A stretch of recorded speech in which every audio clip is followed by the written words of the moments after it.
Einstein avait mis de côté cette découverte. Plus tard, il décrira cela comme étant l'une des plus grandes erreurs de sa vie. Comment est-ce que les scientifiques analysaient l'univers il y a à peine, même pas 50 ans, 100 ans en arrière?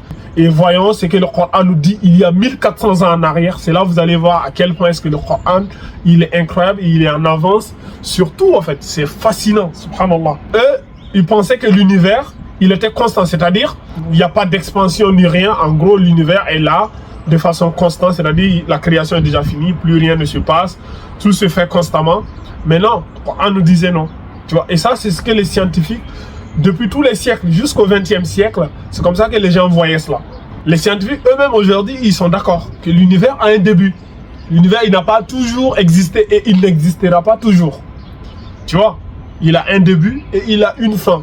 Tout le monde est d'accord. Tout scientifique sérieux aujourd'hui te dira que l'univers a un début et il a certainement une fin. Rien n'est, comme on dit, rien n'est éternel sur terre. Voilà. Rien, tout va disparaître. On va tous disparaître. Là, il nous dit Kullu man alayha fan. Kullu man alayha fan. Tout est voué à disparaître. Wa yabqa wajhu rabbika zul jalali wal ikram. La seule chose qui va subsister et qui subsistera, c'est la face de ton Seigneur, pleine de majesté et de gloire. Le Coran sont clairs. Tu vois, Allah même il nous décrit comment tout cela va disparaître. Dans la sourate Qiyamah là.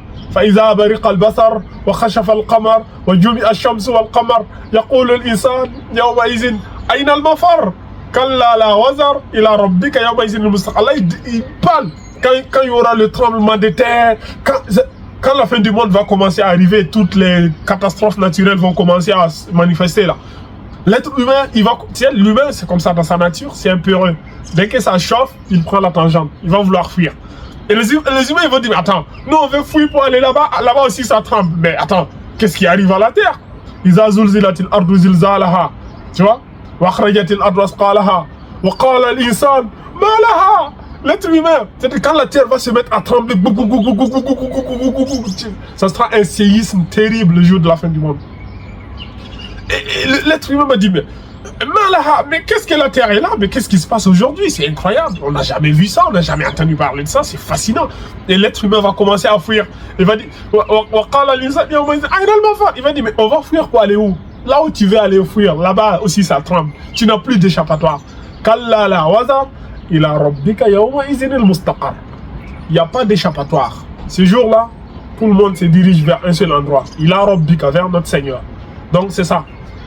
Donc le Coran nous détaille cela. En fait, il n'y a aucun livre au monde, aucune religion au monde n'a détaillé comment est-ce que la fin du monde aura lieu, comment est-ce que la vie après la mort aura lieu, comme l'islam. L'islam nous le décrit, mais c'est comme si tu le voyais en fait. C'est incroyable, c'est fascinant comment le Coran nous a décortiqué ça, comment la fin du monde aura lieu, comment la résurrection, tout ce qui se passera Yawm al-Qiyamah, la discussion, tout en fait.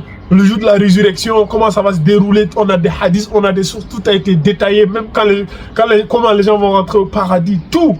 Le Coran nous a révélé tout ce qui est passé, tout ce qui existe et tout ce qui va venir. Ça, c'est fascinant, subhanallah. Au début du XXe siècle, le physicien russe Alexander Friedman et le cosmologue belge Georges Lemaître ont estimé, d'après des calculs théoriques, que l'univers est en mouvement constant et en expansion. Donc c'est au début du XXe siècle. Le Coran est au 7e siècle. Tu vois?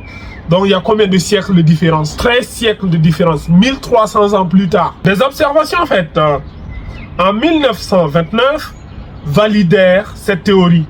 En observant le ciel avec un télescope, l'astronome américain Edwin Hubble découvrit que les étoiles et les galaxies s'éloignaient constamment les unes des autres. Cette découverte est considérée comme étant l'une des plus grandes découvertes de l'histoire de l'astronomie. Durant ces observations, Hubble établit que les étoiles émettent une lumière qui a tendance à se décaler vers le rouge selon leur distance. Cela car, selon les lois très connues de la physique, le spectre des rayons lumineux s'orientant vers le point d'observation ont tendance à se décaler vers la couleur violette, alors que les spectres des rayons lumineux s'en éloignant ont tendance à se décaler vers la couleur rougeâtre. Durant ces observations, Hubble constata que la lumière émise par les étoiles se décalait vers le rouge. En résumé, avec le temps, les étoiles et les galaxies ne s'éloignent pas seulement de nous, mais elles s'éloignent aussi les unes des autres.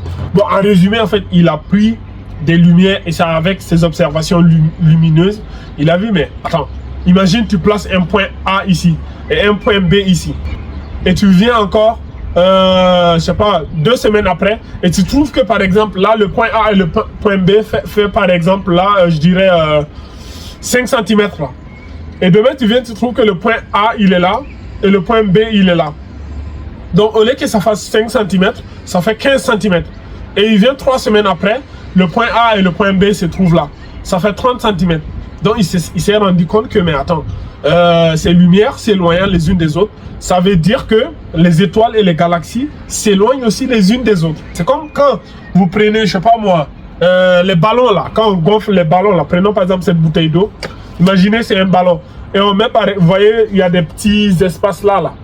Il y a des petits espaces qui sont là à des petites 1 cm, 1 cm.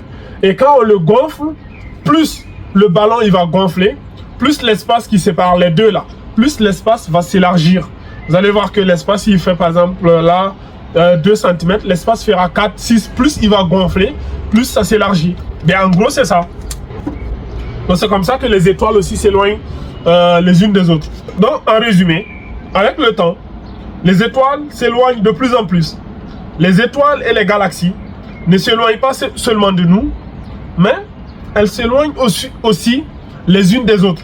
Un univers où tout s'éloigne constamment de tout implique que c'est un univers qui est en constante expansion. Les observations faites pendant les années qui suivent cette découverte ont confirmé que l'univers est constamment en expansion. Afin de mieux comprendre cela, imaginons que l'univers est la surface d'un ballon que l'on gonfle. De la même manière que les points sur sa surface s'éloignent les unes des autres, à mesure que le ballon est gonflé, les corps célestes s'éloignent eux aussi les unes des autres au fur et à mesure que l'univers s'étend. Cette théorie avait déjà été avancée par Albert Einstein, considéré comme étant le plus grand scientifique du XXe siècle. Albert Einstein, il avait déjà émis ces hypothèses-là. Cependant, pour se conformer au modèle statique de l'univers, qui était généralement admis à l'époque, Einstein avait mis de côté cette découverte. Plus tard, il décrira cela comme étant l'une des plus grandes erreurs de sa vie.